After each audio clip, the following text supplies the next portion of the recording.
It's the night before a big exam. Your textbooks lay open, notes scattered everywhere. You're overwhelmed. Sound familiar? Many students face this.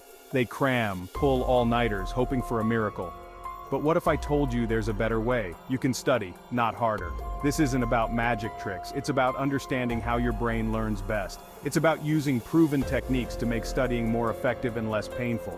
Throughout this essay, we'll explore powerful study strategies, we'll draw on research in cognitive psychology and learning science, and I'll share examples from my own work and from students who've used these techniques to achieve incredible results. Get ready to unlock your learning potential. Let's dive in. Imagine trying to climb Mount Everest in one giant leap. Impossible, right? You'd break down the climb into smaller, manageable chunks. Learning is similar. Chunking is about breaking down large amounts of information into smaller, digestible pieces. Our brains are wired to remember information in groups. Think about phone numbers. We remember them in chunks, area code, prefix, line number, not as a string of 10 digits. How to use chunking. 1. Identify key concepts. When studying a chapter, identify the main ideas. What are the 3 to 5 key takeaways? 2. Group-related information. Look for connections between concepts.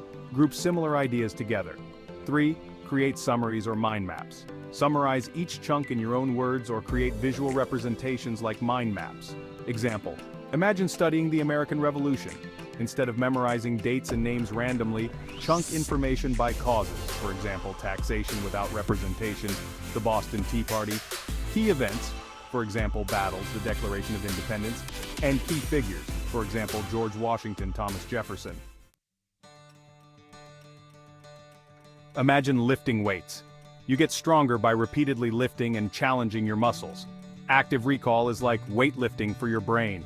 It's about actively retrieving information from memory, which strengthens those memory pathways. Passive reading and highlighting are like watching someone else lift weights. It looks easy, but you're not getting any stronger. How to use active recall. 1. The question-answer method. After reading a section, cover it up and try to recall the main points. Write down everything you remember. 2. Flashcards. Create flashcards with questions on one side and answers on the other. Test yourself regularly. 3. Teach someone else. Explaining a concept to someone else forces you to retrieve and organize information in your mind.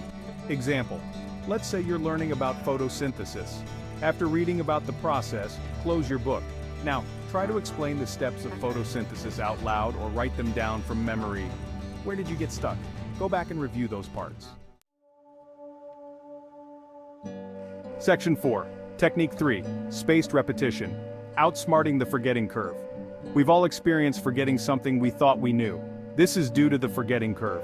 Spaced repetition is a technique that combats this by strategically timing your review sessions. Instead of cramming information all at once, you review material at increasing intervals, for instance, 20 minutes later, then 8 hours later, then 1 day later, then 3 days later. How to use spaced repetition. 1. Use flashcards. Flashcards are ideal for spaced repetition. Many digital flashcard apps have built-in spaced repetition algorithms. 2. Schedule review sessions. Plan short review sessions at increasing intervals after you first learn something. 3. Focus on your weak spots. Spaced repetition helps you identify areas where you need more practice. Example: imagine you're learning new vocabulary words in a foreign language. Instead of reviewing the entire list every day, use spaced repetition. Review the words after 20 minutes, then again after 8 hours, then 1 day, 3 days, and so on. This helps cement the words in your long-term memory.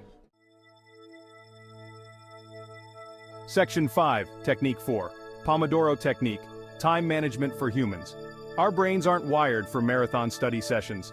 The Pomodoro Technique is a time management method that embraces our natural attention spans. Here's how it works. 1. Choose a task. Select the task you want to focus on.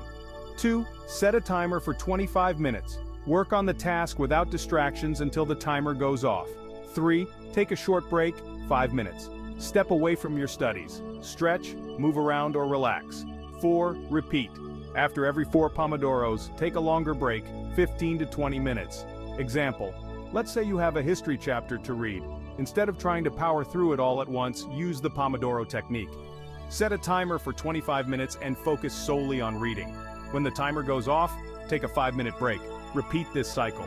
You'll be amazed at how much more you accomplish when you work with your brain's natural rhythms. Section 6. Conclusion. Your path to academic success. You are not destined to struggle with your studies. By embracing these techniques, chunking, active recall, spaced repetition, and the Pomodoro technique, you can transform your approach to learning. Remember, learning is a skill. Like any skill, it takes effort and practice to improve. But with the right tools and strategies, you can unlock your potential and achieve your academic goals. Start small. Choose one technique that resonates with you and try it out. As you experience success, incorporate other techniques into your study routine. You are capable of more than you think. Now go out there and make it happen.